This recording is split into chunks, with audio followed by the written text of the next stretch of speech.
Dears, ഇന്ന് നമ്മൾ discuss ചെയ്യാൻ പോകുന്നത് 7ാം ക്ലാസ്സിലെ അടിസ്ഥാന ശാസ്ത്രമാണ് കേട്ടോ. അതിൽ ആനുവൽ ഇവാലുവേഷനാണ് കേട്ടോ. നമ്മൾ വാർഷിക പരീക്ഷ 2025-26. അപ്പോൾ നിർദ്ദേശങ്ങൾ അറിയാൻ 15 മിനിറ്റ് കൂൾ ഓഫ് ടൈമാണ് അല്ലേ. അപ്പം ചോദ്യങ്ങളൊക്കെ നന്നായും വായിച്ച് മനസ്സിലാക്കുക. 6 ചോദ്യങ്ങൾക്കാണ് ഉത്തരം എഴുതേണ്ടത്. ചോദ്യങ്ങളുടെ ഉപചോദ്യങ്ങൾക്കെല്ലാം ഉത്തരം എഴുതണം. 2, 6 എന്നീ ചോദ്യങ്ങൾക്ക് ചോയ്സ് നൽകിയിട്ടുണ്ട്. ചോയ്സുള്ള ചോദ്യങ്ങൾ A, B എന്നിവയിൽ ഒന്നിന് ഉത്തരം എഴുതിയാൽ മതി. ഇനി ഒന്നാമത്തെ ചോദ്യം എന്താണെന്ന് നോക്കിയാൽ സർക്യൂട്ട് 1 കേട്ടോ. സർക്യൂട്ട് 1ഉം സർക്യൂട്ട് 2ഉം കണ്ടോ. ഇവിടെ മുകളിൽ കൊടുത്തിരിക്കുന്ന സർക്യൂട്ടുകളുടെ പ്രത്യേകത എഴുതാനാണ് പറഞ്ഞിരിക്കുന്നത്. സർക്യൂട്ട് 1ഉം സർക്യൂട്ട് 2 അല്ലേ. അപ്പം മുകളിൽ കൊടുത്തിരിക്കുന്നതിൻ്റെ പ്രത്യേകത എന്താണെന്ന് നോക്കിയാൽ സർക്യൂട്ട് 1 ഇവിടെ എന്താണ് തുറന്ന സർക്യൂട്ടാണ് അല്ലേ. ഇവിടെ അടഞ്ഞ സർക്യൂട്ടാണ് അല്ലേ. അപ്പോൾ അവിടെ എഴുതേണ്ടത്.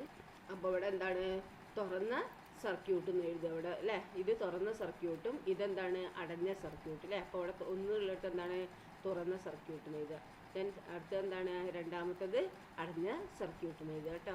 ദെൻ നെക്സ്റ്റ് എന്താണ് ഒരു വൈദ്യുതി സർക്യൂട്ടിൽ ഉണ്ടായിരിക്കേണ്ട ഉപകരണങ്ങൾ ഏതെല്ലാമാണ്. ഒരു വൈദ്യുതി സർക്യൂട്ടിൽ ഉണ്ടായിരിക്കേണ്ട ഉപകരണം എന്താണ് A, B, C വൈദ്യുത ഉപകരണം തന്നിട്ടുണ്ട് അല്ലേ. അപ്പോൾ എന്താണ് ഉണ്ടായിരിക്കേണ്ട ഉപകരണങ്ങൾ നോക്കിയേ. വൈദ്യുത സ്രോതസ്സും ചാലക കമ്പിയാണ് അല്ലേ. അതാണ് ഉണ്ടായിരിക്കേണ്ടത്. ദെൻ നെക്സ്റ്റ് ക്വസ്റ്റ്യൻ നോക്കിയേ.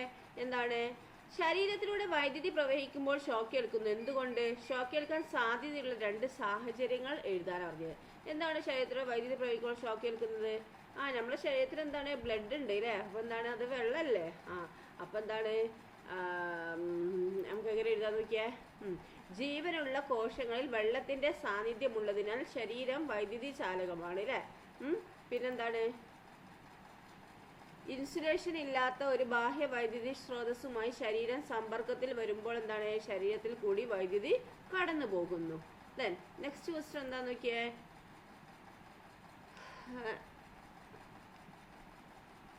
അതിൽ ഒരു ചോദ്യം കൂടി ഉണ്ട് അല്ലേ. ഷോക്ക് ഏൽക്കാൻ സാധ്യതയുള്ള 2 സാഹചര്യങ്ങൾ എഴുതാൻ പറഞ്ഞിട്ടുണ്ട് അല്ലേ. അപ്പോൾ ഏതാണ് നമുക്ക് എഴുതാ. ഇത് സ്വിച്ച് ഓൺ ആയിരിക്കുമ്പോൾ എന്താണ് ബൾബ് മാറ്റാൻ പാടില്ല. അപ്പോൾ എന്താണ് വൈദ്യുതി ഏൽക്കുന്ന എപ്പോഴാണ് സ്വിച്ച് ഓൺ ആയിരിക്കുമ്പോൾ ബൾബ് മാറ്റുക, നനഞ്ഞ കൈ കൊണ്ട് സ്വിച്ച് ഓൺ ചെയ്യുക തുടങ്ങിയ ഏതെങ്കിലും 2 എഴുതുക. ഓക്കെ, അപ്പോൾ അങ്ങനെ എഴുതുക കേട്ടോ. ദെൻ നെക്സ്റ്റ് ക്വസ്റ്റ്യൻ എന്താന്ന് നോക്കിയാൽ അടുത്ത ക്വസ്റ്റ്യൻ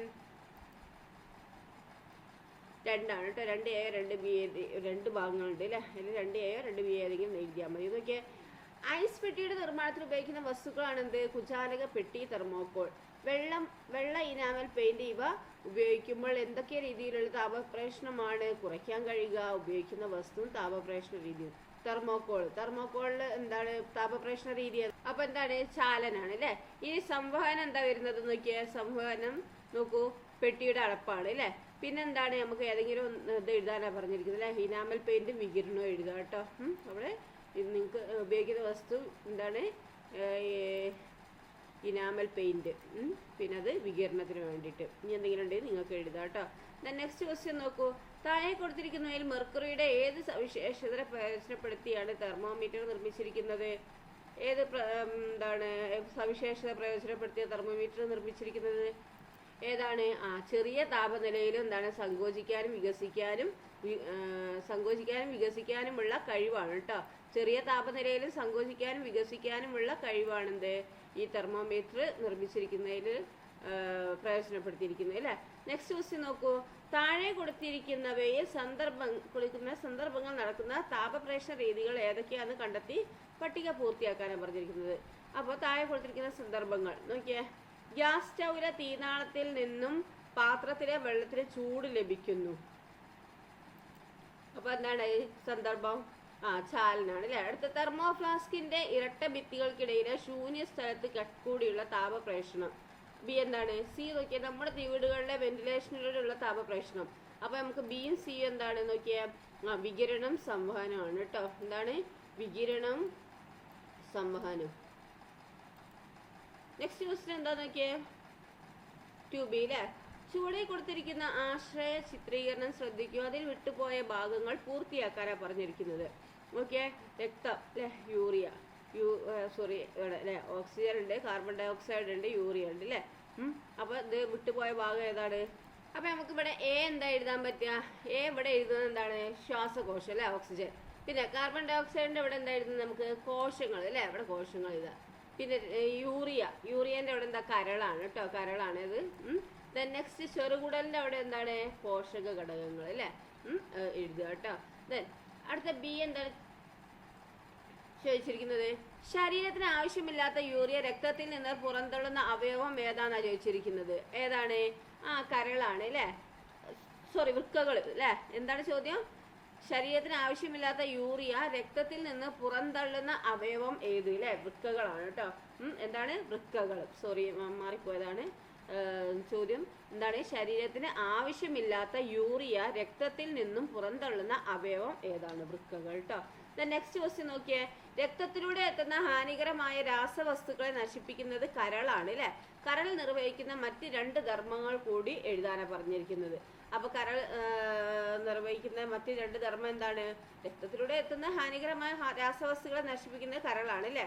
പിന്നെന്താ? കൊഴുപ്പിനെ ദഹിപ്പിക്കുന്നതിനുള്ള പിത്തരസം ഉൽപ്പാദിപ്പിക്കുന്നു. പിന്നെ പോഷക ഘടകങ്ങൾ എന്താണ്? വിഘടിക്കുമ്പോൾ ഉണ്ടാകുന്ന അമോണിയ എന്ന ഹാനികരമായ വസ്തുവിനെ എന്താണ്? യൂറിയയാക്കി മാറ്റുന്നു അല്ലേ. അത് എഴുതിയാൽ മതി കേട്ടോ. ഇതാ കണ്ടോ, ഇത് എഴുതുക കേട്ടോ. ഓക്കെ. ദെൻ നെക്സ്റ്റ് ക്വസ്റ്റ്യൻ എന്താ നോക്കിയേ, 3 കേട്ടോ. വിവിധ പേശികളുടെ ചലനത്തെ നിയന്ത്രിക്കുക എന്നത് മസ്തിഷ്കത്തിന്റെ ഒരു പ്രധാന ധർമ്മമാണ്. മറ്റെന്തെല്ലാം ധർമ്മങ്ങളാണ് മസ്തിഷ്കത്തിനുള്ളത്? വിവിധ പേശികളുടെ ചലനത്തെ നിയന്ത്രിക്കുക എന്നത് എന്താണ്? മസ്തിഷ്കത്തിന്റെ ഒരു പ്രധാന ധർമ്മമാണ് അല്ലെ. മറ്റെന്തെല്ലാം ധർമ്മമാണ് മസ്തിഷ്കത്തിനുള്ളത്? എന്താണ്? ശരീരത്തിലെ പ്രവർത്തനങ്ങളെ എല്ലാം ഏകോപിപ്പിച്ച് വിവിധ കോശങ്ങൾക്ക് വേണ്ട മാർഗനിർദ്ദേശങ്ങൾ നൽകുക. കാഴ്ച, കേൾവി, ഓർമ്മ, ഭാവന, വികാരങ്ങൾ, ബുദ്ധി എന്നിവയുടെ ഇരിപ്പിടം തുടങ്ങിയ ഏതെങ്കിലും 2 എഴുതുകയാണ് വേണ്ടത്. ഓക്കെ.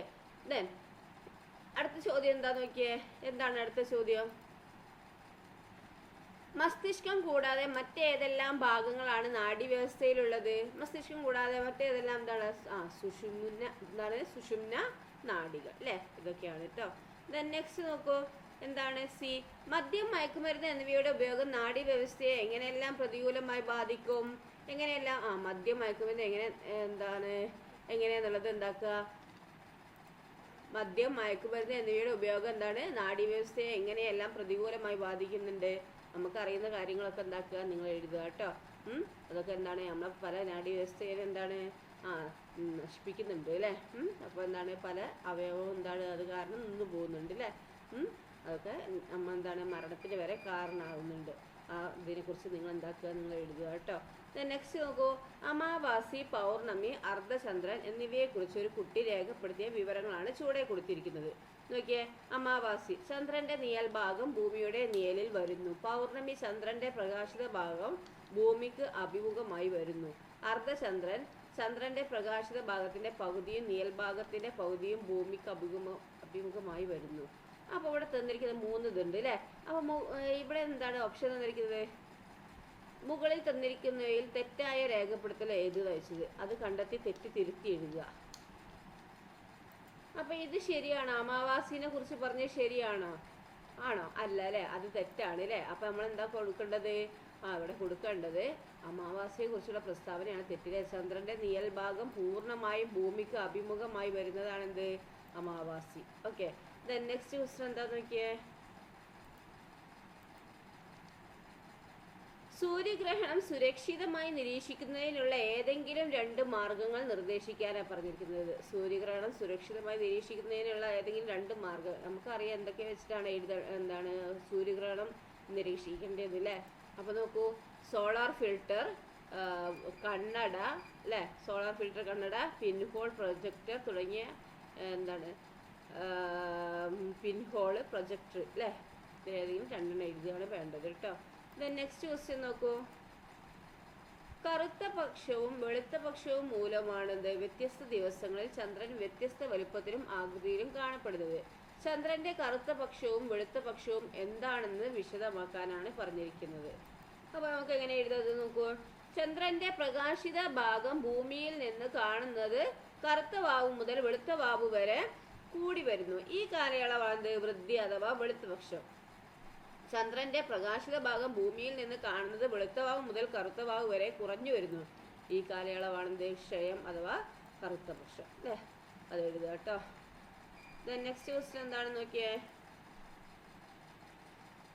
ജലാശയങ്ങളിൽ ആൽഗ പോലുള്ള ജലസസ്യങ്ങളുടെ അമിത വളർച്ച ജല ആവാസ വ്യവസ്ഥയെ എങ്ങനെ തകിടം മറിക്കുന്നു? ഈ അമിത വളർച്ച ഏത് പേരിൽ അറിയപ്പെടുന്നു? അപ്പൊ എന്താണ്? ജലാശയങ്ങളിലെ ജലസസ്യങ്ങളുടെ അമിത വളർച്ച ജലത്തിൽ ലയിച്ചു ചേർന്നിരിക്കുന്ന ഓക്സിജൻ അമിതമായി ഉപയോഗിക്കുന്നു. ഇതുമൂലം മറ്റ് സസ്യങ്ങളും ജന്തുക്കളും ഓക്സിജൻ ലഭിക്കാതെ നശിക്കുകയും ചെയ്യുന്നു അല്ലെ. അങ്ങനെ ജലാശയത്തിലെ ആവാസ വ്യവസ്ഥ നശിക്കുന്നു. ഈ അമിത വളർച്ച ഏത് പേരിലാണ് അറിയപ്പെടുന്നത്? യെസ്, എന്താണ്? യൂട്രോഫിക്കേഷൻ അല്ലേ. എന്താണ്? യൂട്രോഫിക്കേഷൻ. ഓക്കെ. നെക്സ്റ്റ് ക്വസ്റ്റ്യൻ എന്താന്ന് നോക്കിയേ. താഴെ പറയുന്നതിൽ കുടിവെള്ളത്തിന് ആവശ്യമില്ലാത്ത ഗുണം ഏതാണ്? തെളിഞ്ഞ ജലമാണോ? നിറവും മണവും ഇല്ലാതിരിക്കുകയാണോ? രോഗാണുക്കൾ ഇല്ലാതിരിക്കുകയാണോ? ആസിഡ് ഗുണമോ ക്ഷാര ഗുണമോ കാണപ്പെടുന്നു? എന്താണ്? കുടിവെള്ളത്തിന് ആവശ്യമില്ലാത്ത ഗുണം. അപ്പൊ ആവശ്യമില്ലാത്ത ഏതാണ്? ആസിഡ് ഗുണമോ ക്ഷാര ഗുണമോ കാണപ്പെടുന്നു അല്ലെ. ഇത് അല്ലെ.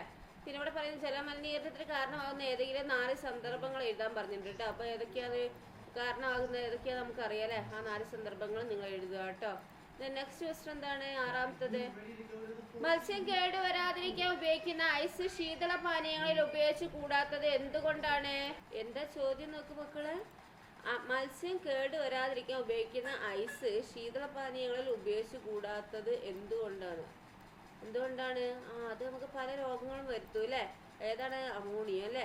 അപ്പൊ നോക്കിയേ, അമോണിയം ക്ലോറൈഡ് ചേർന്ന ഐസ് ശരീരത്തിനുള്ളിൽ ചെന്നാൽ ഗുരുതരമായ ആരോഗ്യ പ്രശ്നങ്ങൾ ഉണ്ടാകും അല്ലേ. അത് എഴുതുക കേട്ടോ.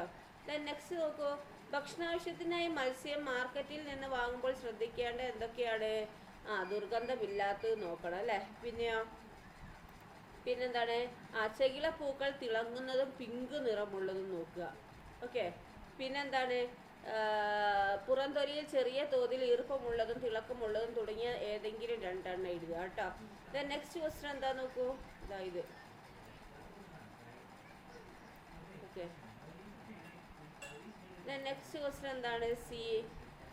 ശർക്കരയിൽ ചേർക്കുന്ന മായമാണ് റെഡോമിൻ ബി. ഇത് ചെറിയ അളവിൽ പോലും ശരീരത്തിനുള്ളിൽ എത്തിയാൽ ഉണ്ടാകാൻ സാധ്യതയുള്ള രോഗം ഏതാണ്? ക്യാൻസർ ആണ് അല്ലേ. ക്യാൻസർ. നെക്സ്റ്റ് ക്വസ്റ്റ്യൻ എന്താന്ന് നോക്കിയേ. ഏത് തരം ഭക്ഷണങ്ങളാണ് സാധാരണയായി പാസ്ചറൈസ് ചെയ്യുന്നത്? ഏതൊക്കെ നമുക്ക് ഇതാ?